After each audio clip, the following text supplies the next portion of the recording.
Salut à tous et bienvenue dans cette nouvelle vidéo consacrée au Koweït et plus précisément à un système que tout le monde connaît mais dont personne ne parle, c'est le système Kafala. Le système Kafala est imposé à toute personne souhaitant résider au Koweït, que ce soit pour venir travailler ou pour entreprendre. Et qu'est-ce que c'est le système Kafala, Leïla?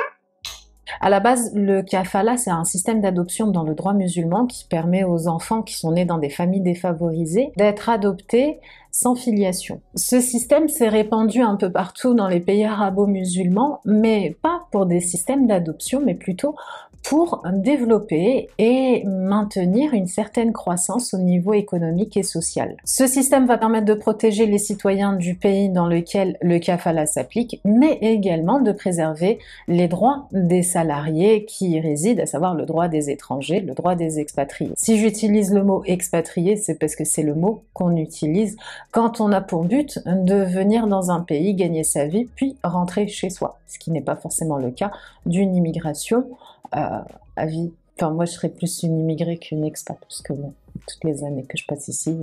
Je vous l'ai dit dans une précédente vidéo, pour rejoindre le Koweït et travailler, il faut d'abord trouver un emploi depuis l'étranger. C'est assez rare de trouver un emploi en étant basé sur place, surtout quand on est touriste, surtout quand on est là pour un séjour de 3 semaines. Et une fois le recrutement validé, l'employeur va faire une demande de kafil, c'est-à-dire une demande de sponsor, afin de vous obtenir les autorisations, les permis de travailler. Et quand l'employé arrive au Koweït, ou en Arabie, ou aux Émirats, ou au Qatar, ou au Liban, ou à Bahreïn, ou dans tous les pays nécessitant un sponsor, il va se retrouver sous la responsabilité du kafil. Résultat, si vous voulez changer un emploi au Koweït, il faut l'autorisation de votre sponsor. Suivant les cas, si vous voulez sortir du pays pour 2 semaines de vacances, il vous faut l'autorisation du sponsor. Si vous souhaitez changer de logement, au cas par cas, suivant les entreprises et donc suivant le sponsor, vous allez avoir besoin d'une autorisation. Tout est mentionné dans le contrat de travail. Pareil pour le compte en banque, si vous souhaitez ouvrir un compte au Koweït, vous allez devoir obtenir la signature et donc la validation de votre sponsor. Si vous souhaitez inviter votre famille, vous allez devenir sponsor uniquement si votre employeur et donc votre propre sponsor vous y autorise. C'est un deuxième papa. C'est pas tant le problème de demander l'autorisation de son sponsor pour ouvrir un compte dans lequel sera versé notre salaire. Le problème qui se pose, et le problème qui est soulevé par pas mal de journaux et aujourd'hui par des organisations internationales, c'est l'abus, ou plutôt les abus subis par énormément d'employés et notamment par les employés de maison qui ont très peu de recours devant eux quand ils font face à des difficultés, à des tensions, à un problème de communication avec la famille qui l'embauche, la famille étant l'employeur et donc le responsable légal de la personne ou des personnes qui sont employées. On voit dans tous ces pays-là et notamment ici au Koweït, des familles, qu'elles soient koweïtiennes ou expatriées, qui décident d'embaucher des expatriés à leur tour et je sais pas ce qui se passe dans leur tête à un moment donné, il y a un câble qui se détache, qui décide d'abuser de leur pouvoir, de leur rôle de sponsor et donc d'employeur et qui refusent de payer ou qui payent des salaires complètement dérisoires, voire insolents, qui ne permet pas de vivre, voire même de survivre, qui décide du jour au lendemain d'empêcher le ou la salariée de sortir pendant la journée off qu'elle obtient, sans renouvellement systématique de leur visa. J'ai vu pas mal d'employés de maison se retrouver pendant 2-3 ans sans visa parce que voilà, le sponsor a décidé que c'est pas important, on verra ça après, puis de toute façon la personne n'est pas prête de voyager, donc quel intérêt. Et on connaît tous le système de la confiscation du passeport qui est soi-disant nécessaire pour accélérer, favoriser ce que vous voulez. En réalité, ça n'a pour but que d'empêcher le ou la salariée de quitter ce qu'on appelle la prison dorée. Le système kafala s'applique aussi dans l'entrepreneuriat. Vous avez une idée de génie, alors si c'est vraiment une idée de génie, il y a d'autres options, mais si vous avez une idée assez créative et vous souhaitez monter votre entreprise au Koweït et que vous êtes étranger, vous devez passer par un Koweïtien. Vous devez passer par une personne de nationalité du pays. Alors ça, c'est pas propre au Koweït, ça existe dans tous les pays du Moyen-Orient. Le système qui existe pour les idées de génie, faut pas se voiler la face, hein, c'est pas une Leïla comme moi qui va se pointer dans l'organisation qui s'appelle la Kadipa, qui va arriver avec son petit sommaire en disant salut, j'ai une super idée et je voudrais monter tel projet.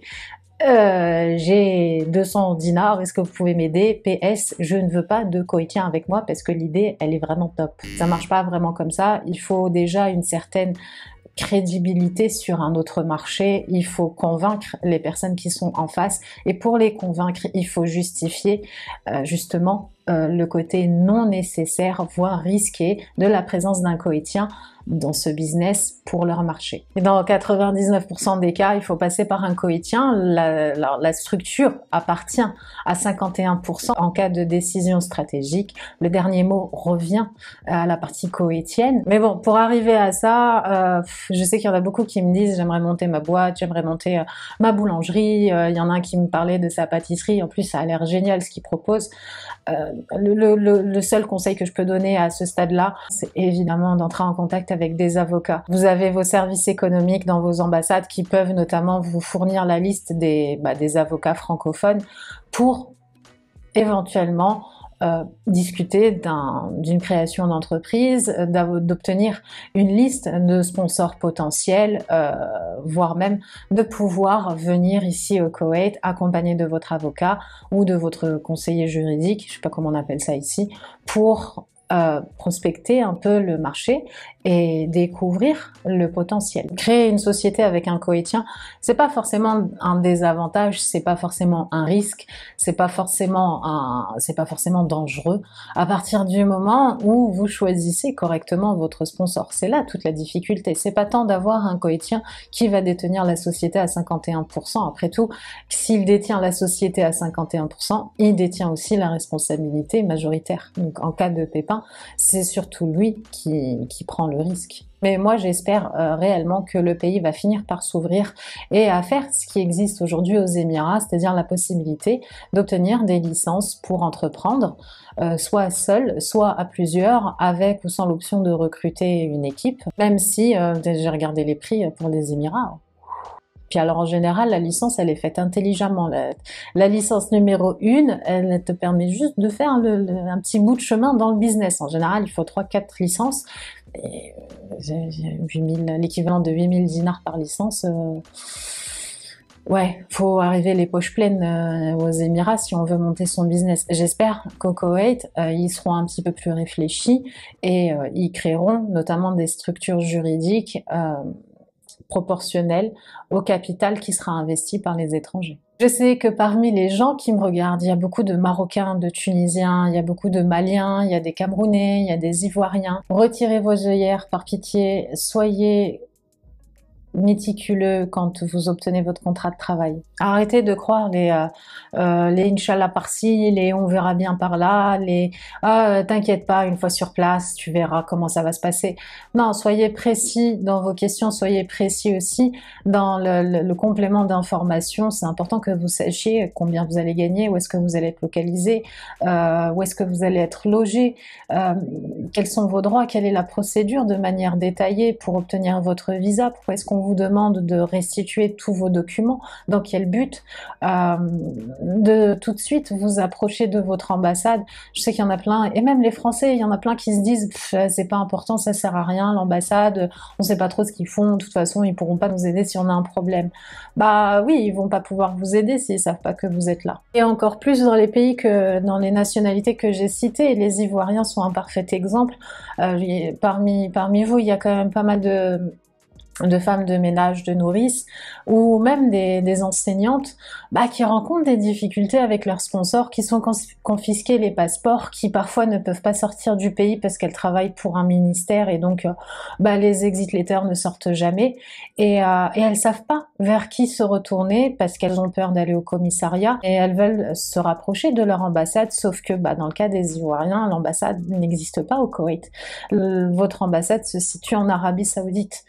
c'est un peu compliqué. Et moi perso, si l'ambassade de France elle était en Arabie, je suis pas sûre que je serais venue ici au Koweït. Alors là, il y a normalement il y a Aziz, Mohamed et les autres qui vont faire des messages en commentaire en me disant oh là là, qu'est-ce que tu fais là? Qu'est-ce que tu racontes sur le Koweït? Vous le savez, j'aime bien ce pays-là parce que justement il est imparfait, il y a plein de choses à développer et j'essaye d'apporter ma pierre à l'édifice, notamment à travers ces vidéos, en disant les choses telles que moi je les vois, les choses qui me plaisent, mais également les choses qui me plaisent moins. Le système kafala, c'est quelque chose que j'apprécie, c'est quelque chose qui protège. Le système de sponsor, tel qu'il est appliqué par certaines familles, certaines entreprises envers certains salariés, je dis non, c'est de l'abus, et les organisations internationales qui les dénoncent ont bien raison.